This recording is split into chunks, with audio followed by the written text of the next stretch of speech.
saluer les personnes qui nous rejoignent sur les réseaux sociaux et je souhaite à chacun une bonne écoute et surtout une mise en pratique de la parole.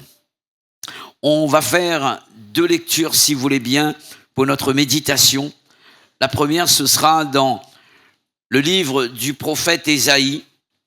On va lire dans le chapitre 63, du verset 18 jusqu'au chapitre 64 et le verset 1.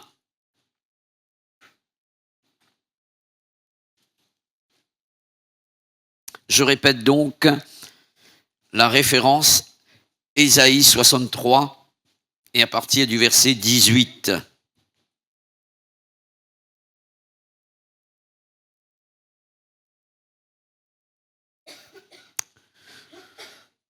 Ton peuple saint n'a possédé le pays que peu de temps. Nos ennemis ont foulé ton sanctuaire. Nous sommes depuis longtemps comme un peuple que tu ne gouvernes pas et qui n'est point appelé de ton nom et point de suspension. Cela veut dire qu'il y a eu encore d'autres paroles qui ont été prononcées. Et voici, c'est comme un cri de cœur qui est là au milieu du peuple de Dieu. Oh, si tu déchirais les cieux et si tu descendais, les montagnes s'ébranleraient devant toi, comme s'allume un feu de bois sec, comme s'évapore l'eau qui bouillonne. Tes ennemis connaîtraient ton nom et les nations trembleraient devant toi. Amen. On va lire également dans le livre du prophète Joël, chapitre 2. Joël, chapitre 2, versets 13 à 14.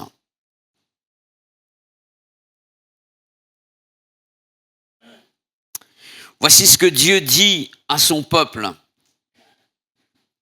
Déchirez vos cœurs et non vos vêtements, et revenez à l'Éternel votre Dieu, car il est compatissant et miséricordieux, lent la colère et riche en bonté.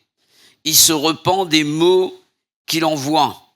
Qui sait s'il ne reviendra pas et ne se repentira pas, et s'il ne laissera pas après lui la bénédiction des offrandes et des libations pour l'Éternel, votre Dieu. Amen. J'aimerais vous laisser le titre de mon message pour chacun d'entre nous ce matin. Déchirer son cœur pour que le ciel se déchire. Je répète le titre. Déchirer son cœur pour que le ciel se déchire. Le verbe déchirer, on pourrait le remplacer par le verbe ouvrir également. Et le titre serait celui-ci, ouvrir son cœur pour que le ciel s'ouvre sur nous. Alléluia. Ces 2 portes que je viens de citer et qu'on peut appeler, et on veut qu'il en soit ainsi, portes ouvertes, sont des conditions pour voir Dieu. Il est question du ciel ouvert et il est question de notre cœur ouvert également. Si ces conditions ne sont pas remplies, nous ne pouvons pas voir Dieu. Et alors ce matin, nous devons laisser Dieu travailler nos cœurs pour que le ciel s'ouvre sur nos vies. Le ciel ouvert nous parle de la présence de Dieu dans nos cœurs et des bénédictions que Dieu nous accorde à cause de sa présence.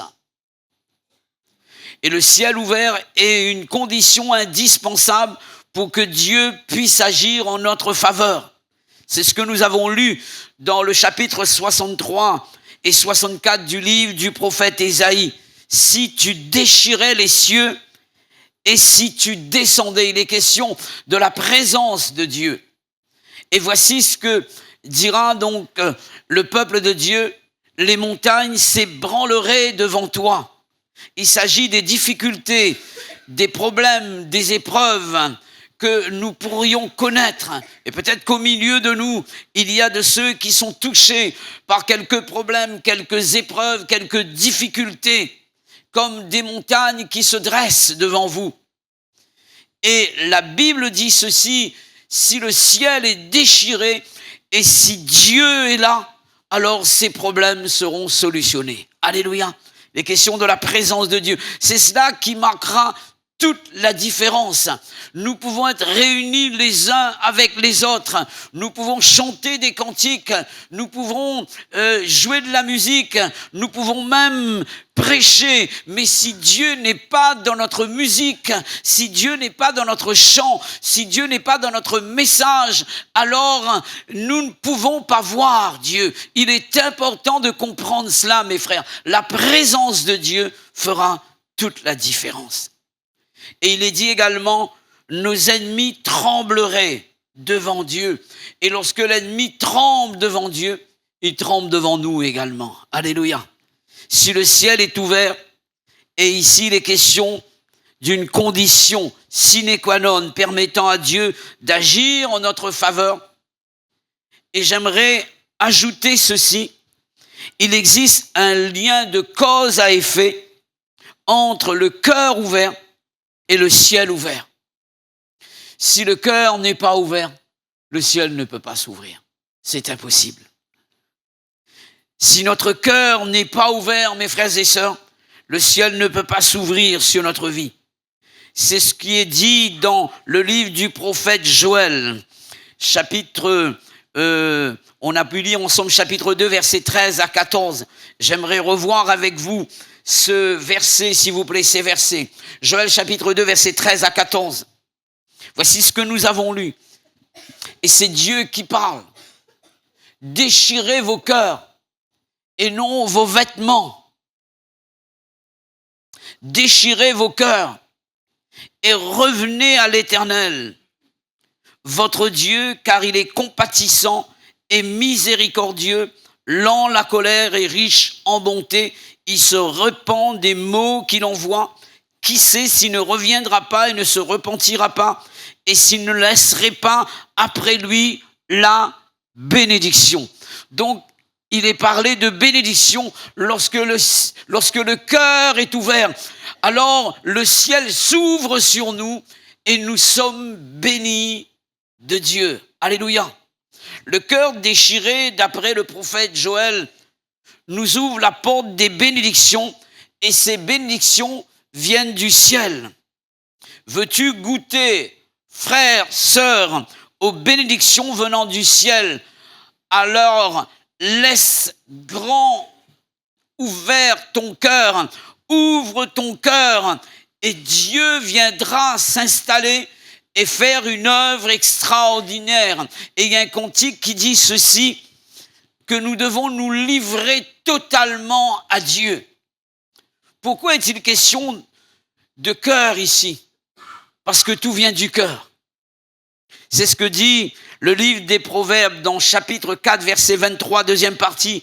C'est du cœur que viennent les sources de la vie. Et la version Le Semeur donne ceci: le cœur est la source de tout ce qui fait ta vie. Et je peux dire que le cœur est une source dans laquelle nous puisons nos pensées, nos idées, nos paroles, nos actions, nos projets. Tout vient du cœur. Et Jésus va dire que les pensées viennent du cœur. Et à partir d'une pensée, on concrétise la pensée par un geste, par des projets, par des actions. Et tout vient du cœur. Toute ma vie dépend de mon cœur. Et si cette source qu'est le cœur puise dans une source contraire à la vraie source, la source de bénédiction qui est Dieu, qui est sa parole et qui est son esprit, alors je ne peux pas voir Dieu. Si je ne puise pas en Dieu, si cette source-là ne puise pas dans cette source qui est Dieu, nous ne pouvons pas le voir. Nous ne pouvons pas le voir. C'est la raison pour laquelle, juste avant ces paroles, Le cœur est la source de tout ce qui fait ta vie. Voici que l'auteur nous laisse ce conseil. Garde ton cœur plus que toute autre chose. Garde ton cœur plus que toute autre chose. Cette même pensée, Jésus l'a exprimée dans Matthieu chapitre 15, verset 19. C'est du cœur que viennent les mauvaises pensées, les meurtres, les adultères, la débauche, les vols, les faux témoignages, les calomnies. Et Jésus parle ici de mauvaises choses qui peuvent être présentes dans notre cœur. Mais heureusement qu'il y a de bonnes choses également dans le cœur des personnes, et notamment dans le cœur des chrétiens. Parce que si nous puisons en Dieu nos idées, nos pensées, ici, ce cœur qui est une source, si ce cœur puise en Dieu, alors il y aura des bonnes choses dans notre cœur. J'aime bien cette rencontre entre Jésus et Nathanaël. Alors qu'il était sous le figuier, quelque chose s'est passé. Il a eu l'occasion de frauder ou de ne pas frauder. Et lorsqu'il s'approche de Jésus, voici ce que Jésus lui dira. Voici vraiment un Israélite dans lequel veut dire dans le cœur duquel il n'y a point de fraude. Et Jésus a vu son cœur. J'aimerais rappeler ceci. Dieu connaît nos cœurs. Dieu connaît mon cœur. Dieu connaît le cœur de chacun d'entre nous. Quel est l'état de ton cœur ce matin? L'état de notre cœur est comme un thermomètre pour savoir si la porte du ciel est ouverte sur nous ou pas, si Dieu est avec nous ou pas. L'état de notre cœur. Dieu ne regarde pas ailleurs. Et ce sera l'état de notre cœur, pas plus que cela, qui va déterminer si Dieu peut nous bénir ou Dieu peut ne pas nous bénir. On va toujours répondre à cette question. Pourquoi est-il question du cœur? Parce que Dieu regarde au cœur. C'est ce que dit sa parole et non à l'apparence. C'est ce qui ressort du texte de Joël, chapitre 2, verset 13, première partie. Dieu dit à son peuple, déchirez vos cœurs et non pas vos vêtements. Dieu ne parle pas de l'extérieur, mais de l'intérieur. Déchirer ses vêtements dans l'Ancien Testament pour l'Israélite, c'était un des signes extérieurs d'un retour à Dieu par la repentance. C'était un signe extérieur. Et le peuple se repentait sur la cendre, et la Bible dit, et les personnes déchiraient leurs vêtements. Dieu, dans le texte, exige du peuple un geste qui provient du cœur pour témoigner de la véritable repentance d'un cœur attaché à Dieu. Et Dieu dit ceci, qu'il ne regarde pas à l'apparence. Il ne regardera pas seulement aux vêtements déchirés, aux choses que nous pourrions présenter aux hommes, mais Dieu voit en profondeur. Dieu sait exactement si notre repentance est apparente, superficielle, si le cœur y est ou n'y est pas.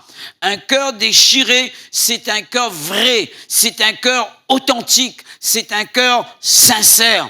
L'homme regarde souvent l'apparence, nous dit l'Écriture, parce que en face de lui, les gens soignent leur apparence.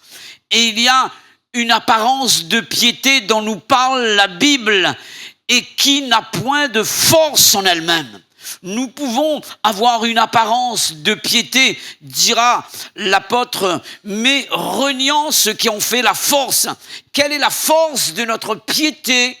c'est d'être sincère, d'être vrai et d'être pur. La Bible dit ceci, que nous devons nous approcher de Dieu avec sincérité du cœur et aussi le corps lavé d'une eau pure.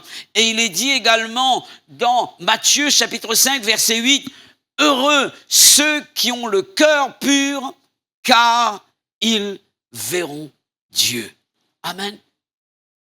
Lorsque mon cœur il est vrai, lorsque mon cœur il est sincère, lorsque mon cœur il est pur, alors le ciel est ouvert sur ma vie et Dieu est avec moi. Seul Dieu connaît notre cœur. Je peux tromper quelqu'un. Je peux avoir une apparence devant quelqu'un. Seul Dieu connaît si j'ai prié ce matin. Seul Dieu connaît si je suis rempli de l'Esprit de Dieu. Seul Dieu connaît si ma vie elle est sainte, elle est pure ce matin. Seul Dieu connaît la sincérité de mon cœur et ton cœur également.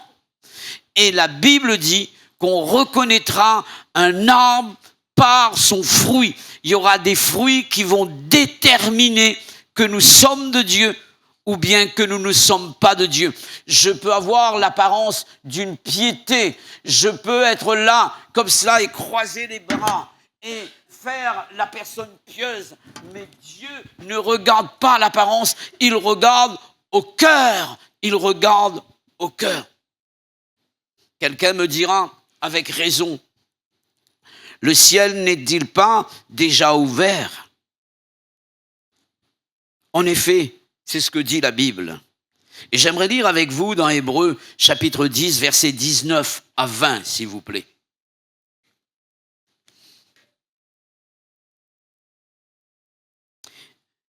Hébreux chapitre 10, versets 19 à 20.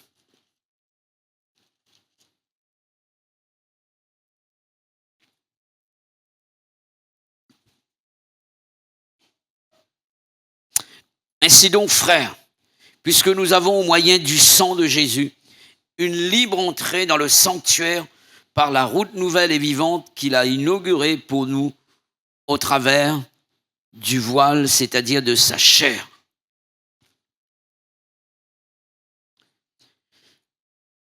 Voici un des miracles qui s'est produit au moment où Jésus rendit l'esprit alors qu'il était sur la croix agonisant. La Bible dit ceci dans Matthieu 27, versets 50 à 51. Le voile du temple s'est déchiré depuis le haut jusqu'en bas. Aucune main humaine n'avait pouvoir de déchirer ce voile, le voile du temple. Et c'est ce qui s'est passé lorsque Jésus rendit l'esprit. Matthieu 27, 50 à 51.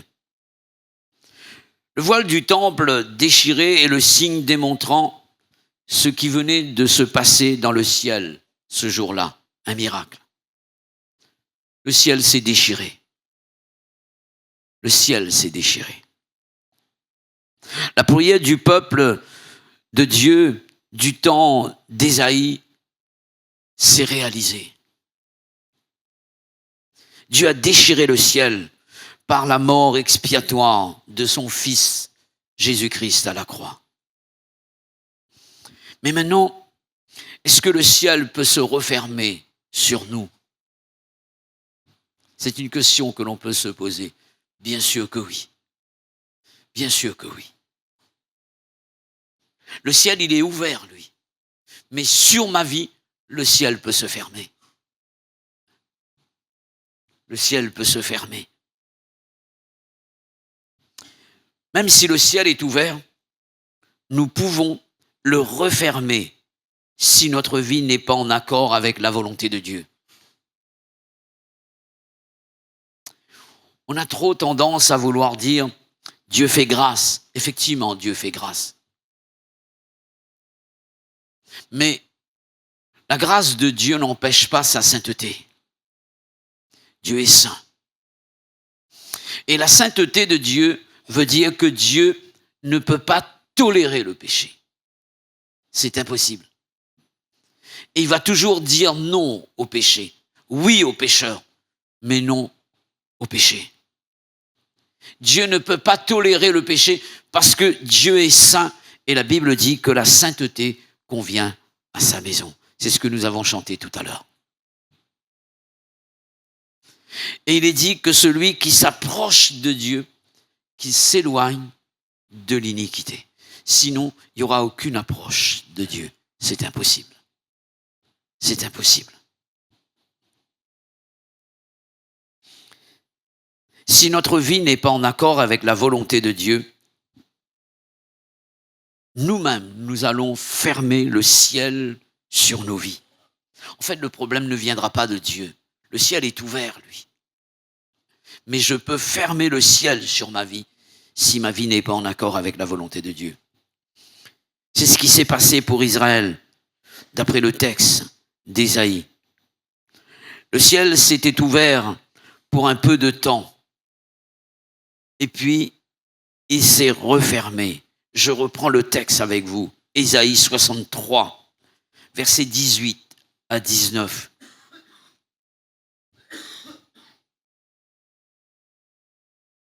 Voici ce que dit le peuple à Dieu.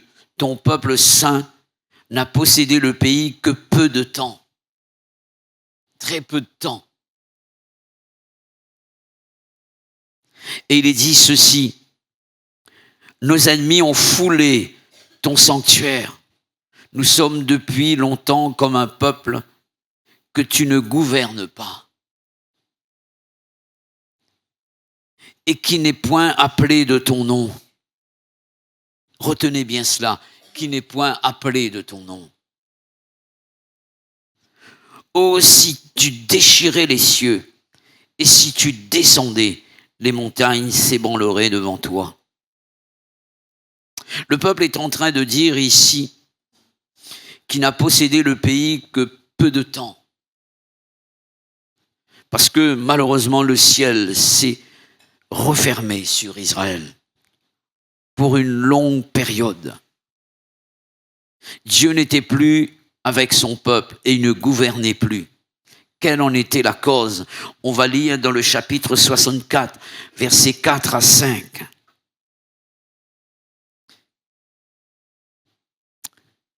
Tu vas au-devant de celui qui pratique avec joie la justice, de ceux qui marchent dans tes voies et se souviennent de toi. Mais tu as été irrité parce que nous avons péché et nous en souffrons longtemps jusqu'à ce que nous soyons sauvés. Nous sommes tous comme des impurs et toute notre justice est comme un vêtement souillé. Nous sommes tous flétris comme une feuille et nos crimes nous emportent comme le vent. Il est question du peuple d'Israël qui s'est détourné de Dieu et le ciel s'est refermé sur ce peuple.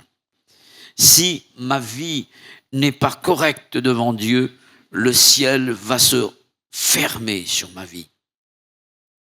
Cela signifie, mes frères et sœurs, qu'on peut fermer soi-même la porte du ciel sur sa propre vie à cause de la désobéissance.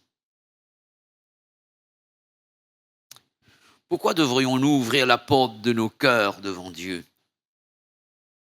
Ouvrir son cœur à quelqu'un, c'est lui faire confiance. C'est ce qui s'est passé pour Samson et Delilah. Le cœur de Samson s'est fermé pour Dieu et ce cœur s'est ouvert pour Delilah. Et c'est à partir de là qu'il y a eu l'emprise de l'ennemi sur Samson, à cause du cœur ouvert et d'un cœur fermé de l'autre côté. Si je ferme mon cœur à Dieu, je l'ouvre à Satan. Je l'ouvre à l'ennemi. Ouvrir son cœur à quelqu'un, c'est lui faire confiance. Et ouvrir notre cœur à Dieu, c'est lui donner toute notre confiance. L'autorisation, la permission de visiter tous les compartiments de notre cœur sans exception, sonder tous les recoins et si besoin en était, nettoyer, purifier, pour ensuite s'installer confortablement et y présider.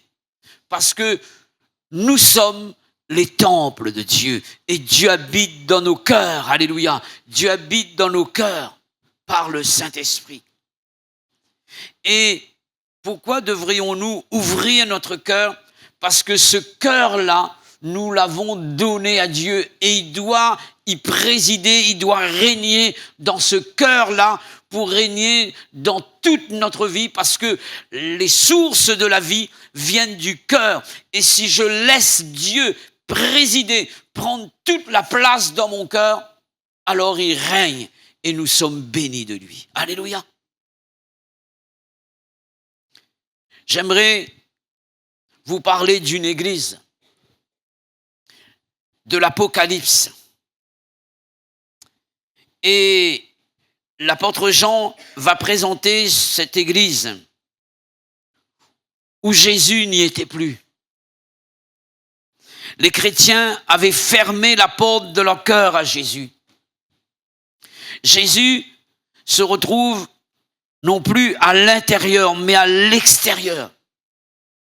Et dans son cœur, il y a toujours un désir de revenir vers la personne et vers cette église. Il voudra de nouveau y rentrer. Il s'agit de l'église d'Éphèse. Voici ce que l'Écriture nous dit de cette église. On va lire ensemble dans Apocalypse, chapitre 2, versets 1 à 5. Et je vais terminer par cette église. Pour vous montrer ce qui est essentiel pour Dieu. Ce qui est essentiel pour Dieu dans le cœur de quelqu'un et dans le cœur de son église. Et si cet élément n'existe pas, Dieu ne peut pas régner. Dieu ne peut pas régner. C'est impossible. Apocalypse, chapitre 2, versets 1 à 5, s'il vous plaît. Écrit à l'ange de l'église d'Éphèse. Voici ce que dit celui qui tient les 7 étoiles dans sa main droite, celui qui marche au milieu de 7 chandeliers d'or. Je connais tes œuvres, ton travail, ta persévérance. Je sais que tu ne peux supporter les méchants, que tu as éprouvé ceux qui se disent apôtres et qui ne le sont pas. Et du temps de Jean ici, il y avait des apôtres qui se disaient apôtres et qui ne l'étaient pas. Et aujourd'hui encore, on voit ces personnes-là. Et rien n'est nouveau sur le soleil, la Bible dit. On voit ces choses-là. Des apôtres qui arrivent de partout et qui ne le sont pas, qui n'ont pas été établis par Dieu. Et cette église d'Éphèse a su discerner cela. Et que tu les as trouvés menteurs, ce sont des apôtres menteurs. Que tu as de la persévérance, que tu as souffert à cause de mon nom, que tu ne t'es point lassé. Mais, il y a un mais ici. Ce que j'ai contre toi, c'est que tu as abandonné ton premier amour. Souviens-toi donc d'où tu es tombé. Repens-toi et pratique tes premières œuvres. Sinon, je viendrai à toi. J'ôterai ton chandelier à sa place, à moins que tu ne te repentes. Tu as pourtant ceci, c'est que tu es les œuvres de Nicolaïte, œuvres que je hais aussi, et que celui qui a des oreilles entende ce que l'Esprit dit aux églises et à cette église d'Éphèse. Avant de parler de cette église, l'apôtre Jean va parler de chandeliers d'or et d'étoiles. Il va parler de 7 chandeliers d'or. Le mot 7 représente l'église dans son ensemble, d'accord? La plénitude, l'église. Et il est question de chandeliers d'or, c'est l'église ici. Et les 7 étoiles représentent les responsables d'église. Voici ce que la Bible dit, que Jésus tient dans sa main droite les conducteurs spirituels des églises. Et la droite représente l'autorité et la protection de Dieu. Jésus marche au milieu de son église et il est dit, Jésus, normalement, veut marcher au milieu de son église. Mais en ce qui concerne cette église, il n'était plus au milieu de l'église, il était à l'extérieur de l'église, en dehors de l'église d'Éphèse. En fait, la position de Jésus ici, j'aimerais voir avec vous tout ce que cette église, tout ce que Jésus a vu dans cette église. Parce que je disais ceci, c'est que Jésus a suivi cette église. Le cœur de cette église était ouvert pour Jésus au départ même. Et il y avait beaucoup de bonnes œuvres qui n'étaient pas la chose essentielle. Car si l'élément dont je vais parler manque au sein d'une église quelconque, cette église ne représente rien aux yeux de Dieu.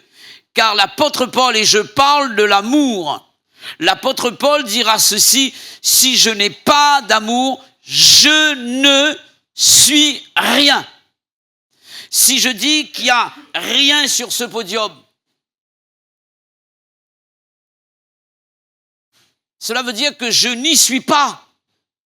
Je n'existe pas. Lorsque l'apôtre Paul dit, si l'amour n'est pas présent dans le cœur d'un croyant, entre guillemets, il n'existe pas aux yeux de Dieu. Il n'existe pas. Il y avait beaucoup de choses qui se faisaient dans cette église.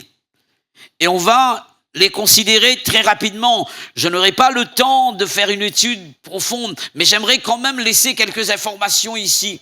Il est parlé que Jésus a vu les œuvres de cette église. Dans le verset 2, non seulement les entreprises de son activité ou les actions isolées de chaque membre de l'église, mais toutes les manifestations de sa vie. Œuvre signifie ici fruit d'un arbre, bon ou mauvais. Et il est dit que Jésus avait vu ces œuvres-là. Ensuite, Jésus avait vu le travail. Et le mot travail ici est différent du mot œuvre. Le mot travail veut dire labeur. Labeur, qui indique l'idée de peine, d'effort. Ce mot exprime les efforts de l'Église dans toute la propagation et la défense de l'Évangile. Il est parlé de la persévérance, qui signifie, le mot persévérance peut être remplacé par le mot patience. Et le mot patience a rapport aux expressions telles que souffrance, épreuve, etc., qui sont mentionnées au verset 3. Il y avait une bonne doctrine dans cette église. La doctrine était soignée. Et il y a eu des pointures qui ont prêché dans cette église d'Éphèse, là. L'apôtre Paul en est une. Et aussi, il y a eu d'autres personnes également, des hommes de Dieu, qui ont enseigné cette église. L'orthodoxie, elle était parfaite. La doctrine était respectée, était défendue même. Il est dit que cette église n'a pas pu supporter les méchants et les faux apôtres. Ils ont trouvé menteurs. Il est question de doctrine de nicolaïte également.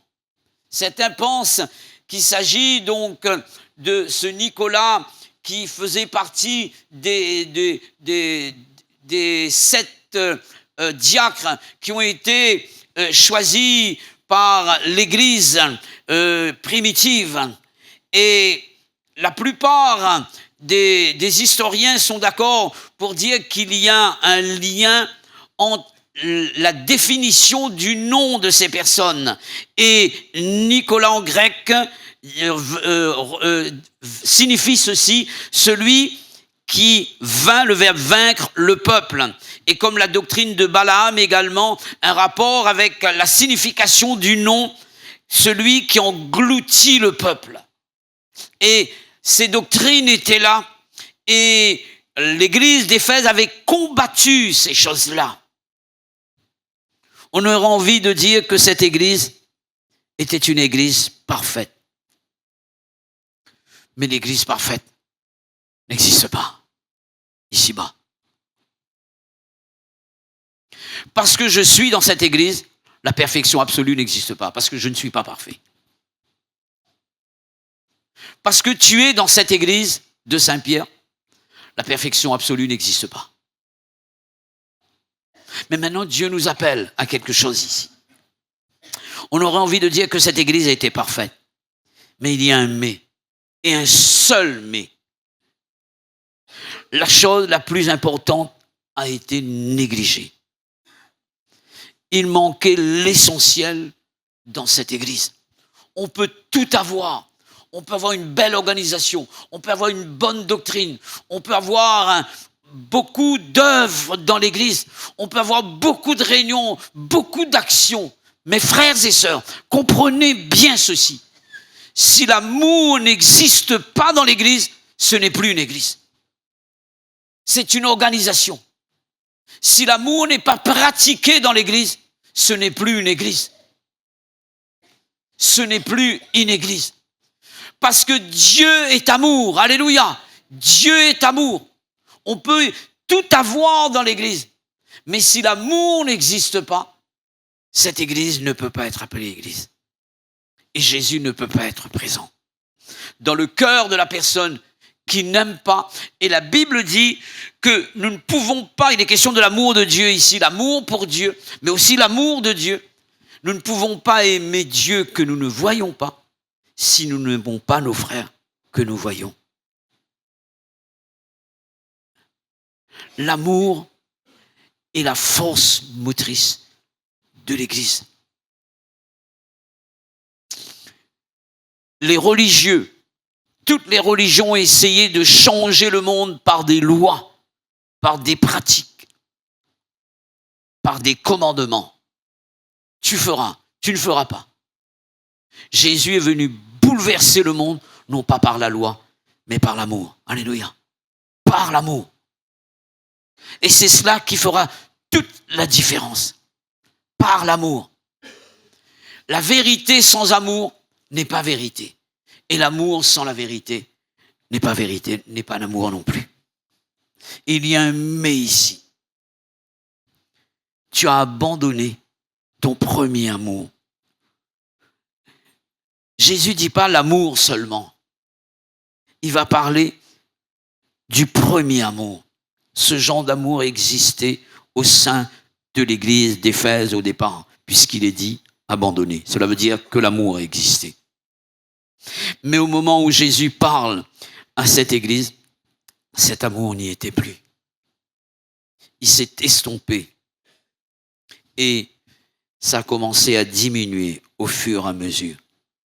De quel amour s'agit-il? Et lorsque Jésus parle du premier amour, Jérémie en fait mention. Il va parler dans le chapitre 2, versets 1 à 2, de l'amour du temps des fiançailles. Quels sont ceux qui se sont fiancés au milieu de nous? Ou qui étaient fiancés? Moi, je l'étais. Un peu, il fait comme ça. Si tu es fiancé, lève la main. Oh, allez, on y va. Et on va faire un flashback. On va revenir en arrière, d'accord? Bon, donc, je retourne. Donc, j'ai 24 ans, 25 ans là, d'accord? Ok, je reviens là, ok, en arrière. Allez, on va rêver un peu. On va retourner un petit peu en arrière. Vous vous rappelez la première fois où vous avez rencontré la personne avec laquelle vous vous êtes marié, donc, et maintenant vous êtes marié. Et le premier regard, le temps des fiançailles, voilà. C'était des temps forts, n'est-ce pas? Et j'aimerais poser la question à une épouse. Est-ce que tu aimes ton mari autant que du temps des fiançailles. Quelqu'un disait cela au départ dans le mariage, c'était quand on vient de se rencontrer, donc chérie, donc tu m'amènes le café, voilà, donc, et les croissants, et inversement, et c'est oui, merci, s'il te plaît, etc. Et après, quelque temps après, un mois, donc chérie, le café. Et après 2 ans, vous revenez, café. Et vous revenez un peu plus tard, ce sont des soucoupes volantes après. En tout cas, je suis en train de parler de l'amour du commencement, d'accord? De l'amour du commencement. Voilà. C'était fort. Et c'est ce que Jésus réclame. Et Dieu dira à son peuple par la bouche du prophète Jérémie, je me souviens de ce temps lorsque tu étais fiancé. Et alors qu'on était dans le désert, c'était une terre inculte, il n'y avait rien du tout. Et on n'avait pas grand-chose. Moi, j'avais pas grand-chose au début. Et je dis pas que j'ai tout, mais vous vous rappelez, donc, vous arrivez dans un foyer, certains n'avaient même pas, moi j'avais même pas le confort comme maintenant on a tout. Et pour dire que le peu qu'on avait, on s'aimait, c'est cela qui faisait que le foyer marchait, parce qu'il y avait l'amour. Et on était prêt à tout faire pour l'autre. C'était comme ça. C'était un amour réciproque.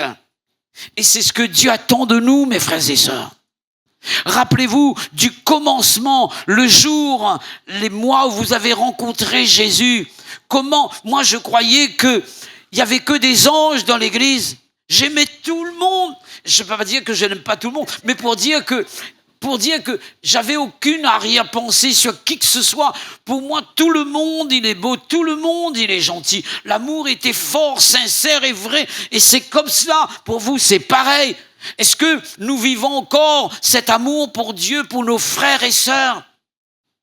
Avec un profond respect vis-à-vis de l'autre, on a peur de blesser la personne, et cela a été repris dans un message tout à l'heure. On a peur de blesser l'autre, on a peur de mal parler, on a peur de faire du mal à la personne, parce que si on fait du mal à son frère, on se fait mal à soi-même, et on fait mal à l'Église. Et Dieu demande cet amour-là. Jésus réclame cet amour, parce que l'amour existait. L'amour existait. Qu'est-ce que dit Jésus ici concernant le manque d'amour? Il va dire, souviens-toi donc d'où tu es tombé. Le verbe en grec, c'est déchoir. Exactement comme Adam est tombé. Un manque d'amour, on est déchu. On est déchu. On perd sa dignité, c'est ce que cela veut dire. On perd, s'il n'y a plus l'Église perd sa dignité. S'il n'y a plus l'amour, si on ne s'aime plus les uns les autres, si on est en train de se critiquer les uns, de se tirer dessus les uns les autres, c'est impossible, on perd sa dignité d'Église. Et la Bible dit que lorsque c'est comme cela, on a besoin de repentance, parce qu'on a péché contre Dieu. La perte de l'amour, c'est pécher contre Dieu. Et Dieu est fort ici. Il dit, s'il n'y a pas la repentance, si tu ne te souviens pas au moment où tu as déchu, où tu es tombé, où tu as chuté, voici ce que Dieu dit, j'ôterai ton chandelier à sa place. Il est question ici, lorsqu'on note le chandelier de l'Église, l'original dit ceci, en ce qui concerne ce terme-là, il est dit ceci, une perte de sa véritable identité. Dieu est en train de dire, je ne t'appellerai plus Église. On n'a pas l'exclusivité, attention, s'il n'y a plus l'amour dans l'Église, Dieu ne nous appelle plus Église. Et parfois, on pense à autre chose. Le plus grand péché dans l'Église, ce n'est pas aimer Dieu, n'est pas aimer son frère. Et j'ai besoin d'apprendre à aimer. J'ai besoin d'aimer. On a besoin d'être aimé. On a besoin d'aimer les autres. Nous sommes des êtres relationnels et Dieu nous a créés pour aimer et non pas pour haïr. La Bible dit que Dieu a tant aimé l'Église, non, le monde, des personnes qui ne l'aiment pas. Il a aimé ces personnes. Et moi, parfois, je me dis, Seigneur, comment tu as fait pour m'aimer ? Et Dieu m'a aimé quand même. Et je dis, mais si Dieu m'a aimé, est-ce que je ne dois pas l'amour ? La Bible dit, ne devez rien à personne, si ce n'est de vous aimer les uns les autres. Si je n'aime pas, j'ai une dette envers quelqu'un et envers Dieu également. Et tous les jours, je dois apprendre à aimer. Il y avait tout dans cette église, sauf l'amour. On peut avoir tout dans le foyer. S'il n'y a pas l'amour, on n'a rien du tout. Et là, Dieu nous parle de l'amour véritable. De l'amour véritable. Je termine. Je demande aux musiciens de bien vouloir se placer. Et ceux qui vont servir à la table. Nous avons ici une preuve, un symbole de la preuve de l'amour de Dieu pour chacun d'entre nous. Avons-nous le droit de ne pas aimer ? Tu n'as pas le droit de haïr, mon frère. Ma sœur, tu n'as pas le droit de ne pas aimer. On a été créés, on a été recréés pour aimer. Et nous devons nous aimer les uns les autres. Et Dieu sera présent au milieu de nous pour nous bénir. Je termine par cette pensée.